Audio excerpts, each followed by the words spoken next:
ముఖ్యంగా ఈ సినిమాలో నటించినటువంటి ప్రభాస్ గురించి చెప్పాలి. ఆయన ఒక ప్రపంచం గర్వించదగినటువంటి నటుల్లో ఒకడు ప్రభాస్. ఈ సినిమాలో ఆయన ఎందుకు అంగీకరించాడంటే, సినిమాలో ఆయన డబ్బు కోసం అంగీకరించలేదు. ఏదో ఈ సినిమాలో ఒక అద్భుతమైన క్యారెక్టర్ చేయాలని ఆయన అంగీకరించలేదు. ఒక మానవతా విలువలు కలిగిన మనిషి, ఒక మంచి మనిషి. ఎవరైనా ఏదైనా చేజాపు అడిగితే కాదనేటువంటి వ్యక్తి కాదు ప్రభాస్.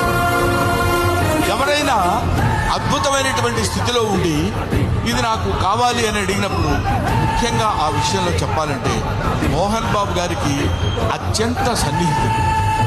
మోహన్ బాబు గారు ఎలాంటి వాడంటే, ఓ చిన్న ఆల్కహాల్ లాంటి వాడు, అలవాటైతే వదిలిపెట్టరు.